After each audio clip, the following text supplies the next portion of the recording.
Where did you go to high school? There's only one, Anderson High, the Indians. Okay.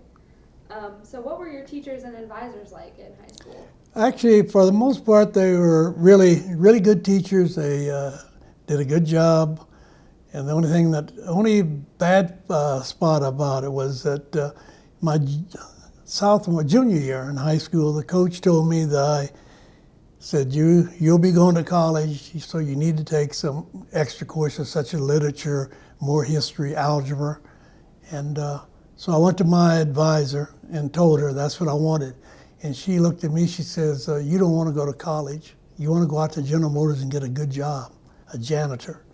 I said, no, I said, I'm going to college. So she excused herself and came back about 5-10 minutes later and signed me up for the courses.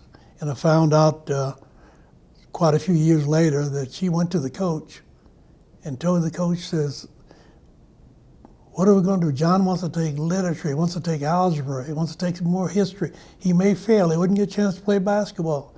And the coach said if he fails, he just won't play basketball. And in Anderson at that time, if the coach didn't win, you found a new job. But his mind was made up that I was going to get an education and go to college. And the thing about it is that when he came to Anderson, I read in the paper, I was getting ready to give my freshman year in high school, and read that he was from Webb City, Missouri. And I said, there's just no way this white coach from Webb City, Missouri is going to give me a chance to play basketball. But I have what I have today because of that one man, Mr. Charles Cummings.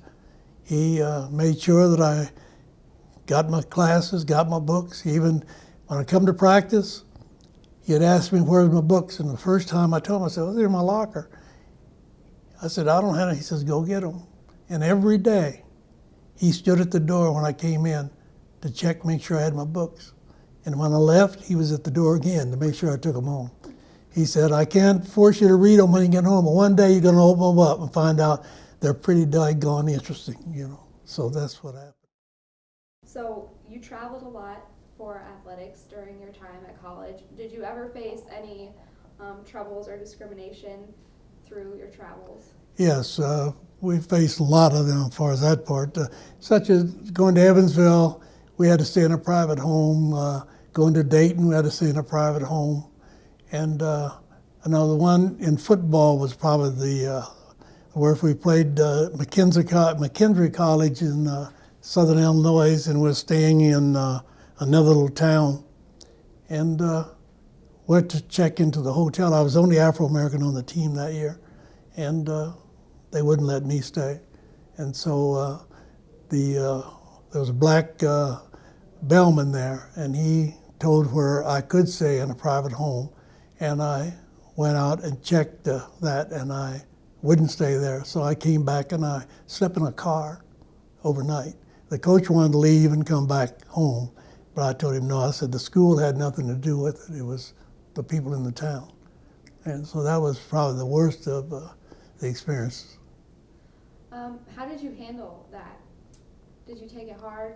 No, I just took it in stride because I knew things like that happened because I'd been used to it. I saw it during high school. Like we went down to the semi-state in high school at Indianapolis, and went down for practice.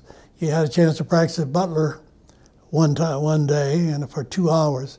And I went after the practice. That we went down. We were going to eat, and the coach came to me and says he couldn't find no place that would let me and the other 2 Afro-American players on the team eat. What would be your best advice for young men and women of color to become leaders? Because I feel like there's a lack of leadership in this era, but I was wondering what you would have to say about that. Well, the first thing I think starts at home. They've got to have parents at home that's interested in getting them to go. And then ones that do have parents that are interested, they need to listen to their parents. And the next thing is to apply themselves in school. Go in school. Don't go in school with a chip on your shoulder, feeling that you're not going to get a good education. Number one, just like Malcolm X had a statement, is education is a passport to freedom. So education is a passport to everything in life if you utilize it right.